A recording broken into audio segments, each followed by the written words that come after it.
En Belgique, hier soir, le verdict est tombé. Michel Martin, ex-femme et complice de Marc Dutroux, a été libéré. Une décision qui déçoit et révolte un grand nombre de Belges.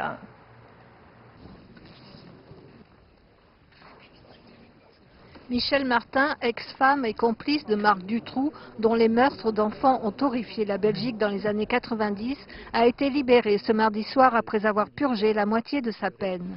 Selon le premier juge du tribunal, il n'existe aucun moyen d'empêcher la libération de Michel Martin. Cette décision vient briser l'appel lancé par les familles des victimes souhaitant empêcher la libération anticipée de Michel Martin. Nous sommes dans un pays où la libération conditionnelle n'est pas une faveur, ce n'est pas le cas dans tous les pays, mais chez nous c'est un droit. Si vous remplissez tous ces critères, automatiquement vous avez droit à la libération conditionnelle. Georges-Henri Bautier, l'avocat représentant Jean-Denis Lejeune, dont la fille a été enlevée, violée et tuée par Marc Dutroux, se dit déçu par le verdict et portera l'affaire devant la Cour européenne de justice à Strasbourg. Quel est votre état d'esprit maintenant? On combat, on continue. C'est une procédure longue, difficile, Strasbourg. Difficile, je ne sais pas. Longue, oui, il faut que les politiques maintenant y mettent du leur et changent la législation. Selon lui, il est nécessaire que la Belgique change sa législation, sans quoi elle devra être condamnée pour ne pas accorder aux victimes le même droit d'appel que les accusés dans les dossiers criminels.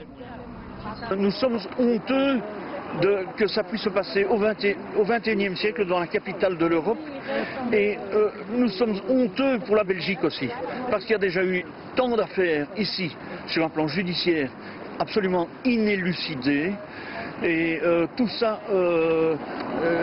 nous donne une image encore supplémentairement très mauvaise. Les manifestants s'étaient rassemblés devant le tribunal. Michel Martin a été conduit dans le couvent des Sœurs Clarisses à Malone, un village à 60 km au sud-est de Bruxelles, à 30 km de l'ancienne demeure de Marc Dutroux, où les jeunes filles ont été retenues captives. Là aussi, des manifestations ont eu lieu et les murs du couvent ont été couverts de graffitis anti-Martin.